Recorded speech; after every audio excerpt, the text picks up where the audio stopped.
I am Ferdinand Marcos, and I am the President of the Republic of the Philippines. I stand today on behalf of 110 million Filipinos. Hi everyone! Hello University, it's me again. Ayan mga beswa, ang Pangulo nasa Iloilo City. Trabaho para sa bagong Pilipinas, Lapas, Iloilo City, February 13, 2024. Ayan. Sabi ko sa inyo, ayaw na talaga nakaupo lang sa Malacanang. Hindi tulad ng iba, nakahiga lang sa kulambo. Wow, galing talaga ng Pangulo. Tapos si First Lady, nagtatrabaho din doon sa Dubai. Grabe, no? Itong maganda, no? Sa mag-asawang ito. Itong first couple. Nako, talaga naman, walang kumbaga walang oras na sinasayang. Hard work talaga. So dahil dyan guys, panoorin po natin itong kanyang mensahe, no? Maganda ito. Shoutout sa mga taga Iloilo. Trabaho talaga. Siguradong bababa na naman itong mga unemployment rate, no? O, di ba? Mismo na ang Pangulo ang gumawa ng paraan para magkaroon ng trabaho ang mga mamamayang Pilipino sa iba't ibang lugar pa, dinadaos. Ganyan dapat mag-isip ang isang leader. Hindi lang sa Maynila, Luzon, Visayas at Mindanao. Di ba? Oh, a job fair sa ika nga. Yan, abangan ng Pangulo. Iikot na yan.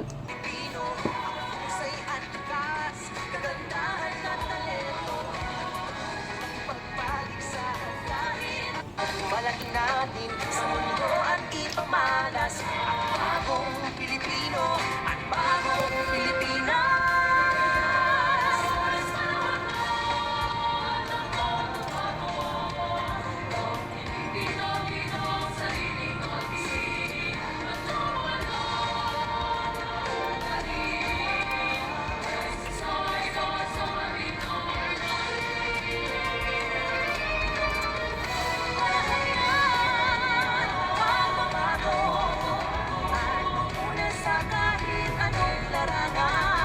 At kinumpleto na po namin para yung mga naghahanap, nag-a-apply ay pwedeng mag-register. 2,000 yata ang nag-register na mag-a-apply. 2,500 I believe.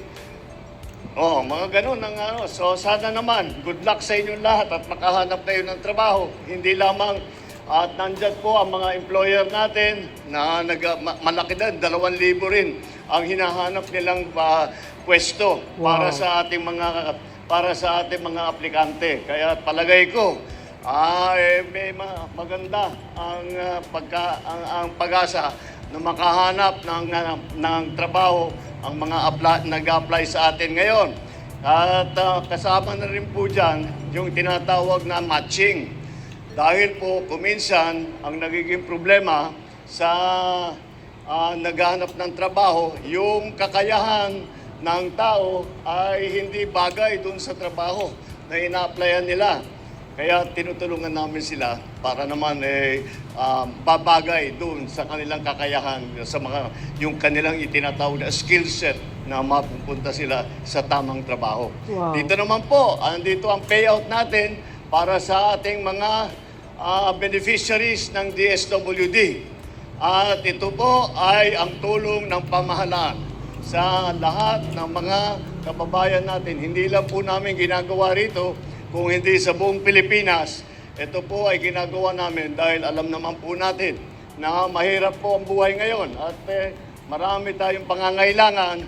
Kaya kung anong maitutulong ng pamahalaan, kung anong magagawa ng gobyerno para sa inyo, ay gagawin namin. Kaya kasabay na ng payout ay nandito rin ang kadiwa para makabili po kayo ng mga bilihin na mura. Meron tayong bigas. Magkano yung bigas dito? 20? 29. 25? 29 per kilo. Yun ang pinakamababa na. At para tamang-tama, pagka nakakuha kayo ng payout, maka-shopping kayo ng kaunti dito sa Kadiwa. At pag-uwi ninyo, ay meron na kayong bit-bit na para sa inyong mga pamilya at para sa inyong mga mahal sa buhay. Sana po ay makatulong po itong aming ginagawa at napakahalaga po para sa ating pamahalaan na yung mga nangangailangan ng tulong ay mabibigyan ng tulong. Kaya po namin ginagawa ito. Salamat, salamat. Thank you very much. Magandang hapon sa inyo lahat.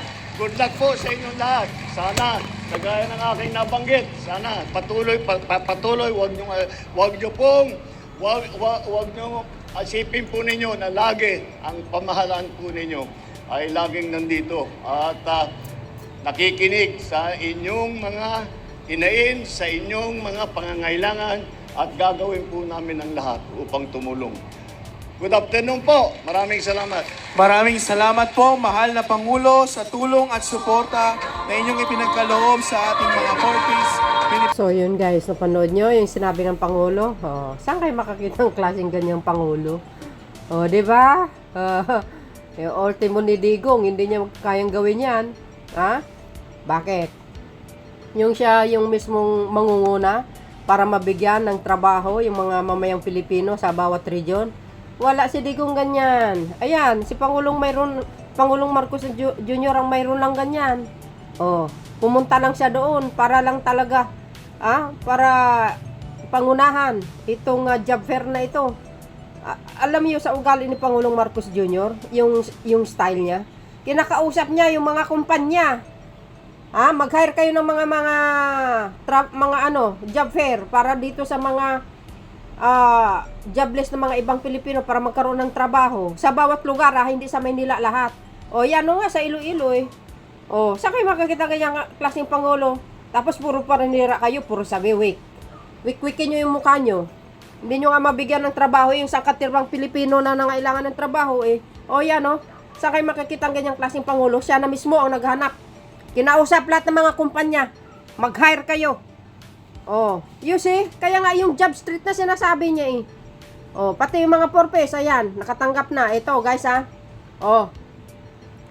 Titingnan natin yung ibang highlights, okay? At before that, basahin ko nga ito. Oh, ayan. President Ferdinand R. Marcos Jr. inspect the trabaho para sa bagong Pilipinas being conducted by the Department of Labor and Employment, which is ang duli. Sa kayo makakita niyan. And the Department of Social Welfare and Development, DSWD, at the Iloilo Sports Complex in La Paz, Iloilo City on February 13. Kaya guys, abangan nyo ang Pangulo sa mga bawat region. Pangunahan niya na naman yan eh. Ganyan ang leader. This job matching event is designed to assist graduating beneficiaries of the Pantawid Pamilya Filipino Program, which is ang 4PH. Ay, 4Ps pala.